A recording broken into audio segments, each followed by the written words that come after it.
अगर हम कार्ल मैनहाइम का वर्ड यूज करें कि ना जो जनरेशन जो कि एक जैसा मानती है खुद को, वो जेन जी हमें लगता है अभी 1995 ऑनवर्ड जो बॉर्न है ना, इनकी डिस्टिंक्ट एक जो जनरेशनल कॉन्शियसनेस मानी जाती है। एल्विन टॉफलर लिखते भी हैं कि ना इंफॉर्मेशन एज है, ये इंफॉर्मेशन के साथ ही चलेंगे। जेन जी बहुत ज्यादा इंफॉर्मेशन को कंज्यूम करते हैं एंड ना सामाजिक लेवल पर बहुत कॉन्शियस होते हैं। जैसे सामाजिक वर्ल्ड में ना बहुत भेदभाव होता है कि किसी के पास बड़ी गाड़ी छोटी गाड़ी, ऑनलाइन वर्ल्ड में सभी जैसे लॉग इन करके बैठे हैं एंड काफी समानता होती है, काफी इक्वालिटी होती है।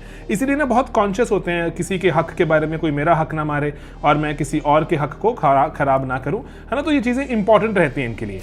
अब ना लेकिन कुछ ऐसे एस्पेक्ट्स भी हैं जो कि चिंताजनक भी हो सकते हैं। पर्टिकुलरली नेपाल में जैसे देखी, वहां पर है कि अभी जो इशू बेस्ड मूवमेंट थी, अब इसके बाद क्या होगा। अगेन वो जो लीडर बनाया, लीडर फिर उम्र में बहुत बड़े, तो इसीलिए पॉलिटिकल वॉलेटिलिटी, इंस्टेबिलिटी बहुत एक साधारण एक नॉर्म बन सकती है।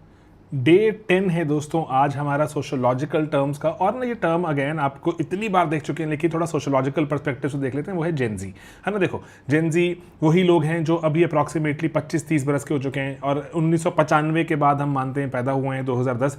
कहने का भाव ये है कि ये वो लोग हैं जो कि थोड़ा डिजिटल वर्ल्ड में पैदा हुए, डिजिटल वर्ल्ड को ईजिली अपना पाए, और इनके इवेंट्स, इनके कल्चर, टेक्नोलॉजी सभी ना इनका जो शेयर्ड कॉन्शियसनेस है। जैसे ना अगर हम कार्ल मैनहाइम का वर्ड यूज करें कि ना जो जनरेशन जो कि एक जैसा मानती है खुद को, वो जेन जी हमें लगता है अभी 1995 ऑनवर्ड जो बॉर्न है ना, इनकी डिस्टिंक्ट एक जो जनरेशनल कॉन्शियसनेस मानी जाती है। अब कुछ ना इनके एस्पेक्ट जान लेते हैं जो कि बहुत डिस्टिंक्ट हैं, काफ़ी बढ़िया भी लगते हैं, जैसे डिजिटली बहुत ही स्किल्ड हैं। और एल्विन टॉफलर ना बहुत ही बढ़िया जैसे कुछ जो उपन्यास लिखते हैं, और अभी तो जैसे हम इनके बारे में बात बढ़ चुकी है बहुत पिछले कुछ सालों से। जैसे ना वो थर्ड वेव, इन्होंने 1970s की, आई स्टिल रिमेंबर, एक किताब है इनकी बहुत अच्छी, थर्ड वेव, और इनका फ्यूचर शॉक, है ना, पढ़ेंगे आप, इनको बहुत मजा आएगा आपको पढ़ के।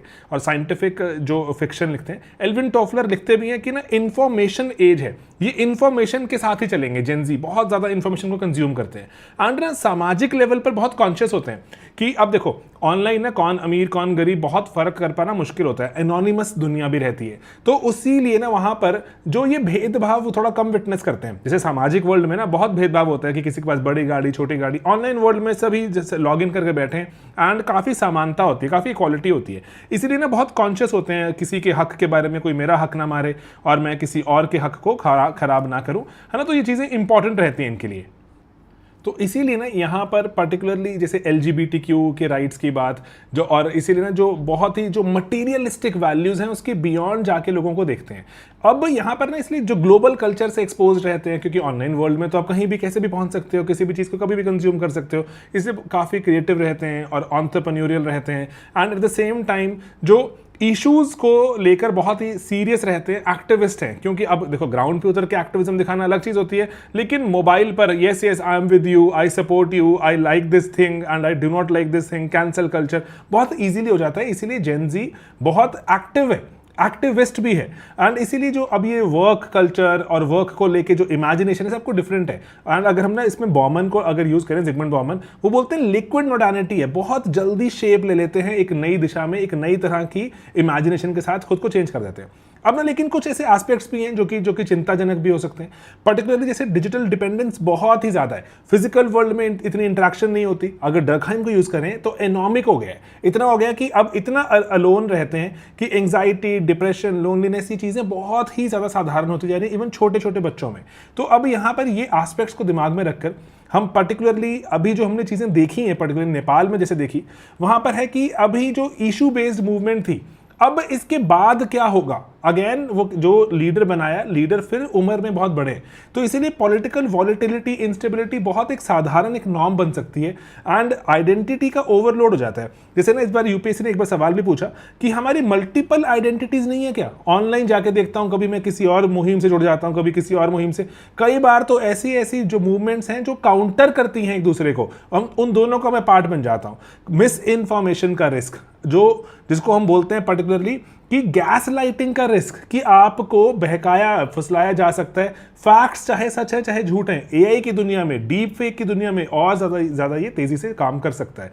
ट्रेडिशनल वैल्यूज तो बहुत तेजी से जा रही है, जैसे फैमिली, कम्युनिटी के प्रति जो हम बोलते हैं कि लगाव रहता है, अभी वो थोड़ा ग्लोबल होता जा रहा है ना। गुड और बैड के इस एस्पेक्ट्स को भी आप देख सकते हैं। सवाल यहाँ पे इसलिए यही उठता है कि यस जेनजी और जो उनकी जो पिछली जनरेशन है मिलेनियल, उनसे थोड़ा तो जो डिफरेंट है, ये कॉन्शियसनेस काफ़ी डिफरेंट है। लेकिन अभी जो और आगे आने वाली जनता है, वो जैसे जो जेन अल्फा बोलते हैं, क्या जेन अल्फा अब जेनजी से और भी ज़्यादा रेस्टलेस होने वाली है? क्या अब वो छोटी छोटी चीज़ों पर भी हो सकता है कि अग्रेसिव हो जाए, है ना? ये पॉसिबिलिटीज़ हैं। तो इसीलिए किस तरह की एनॉमीज विटनेस करेंगे, क्या क्या पॉजिटिव एस्पेक्ट होंगे, है ना? ये सोचने वाली बात है। सोशियोलॉजिस्ट इसको लेके सोचते रहते हैं, बात करते रहते हैं।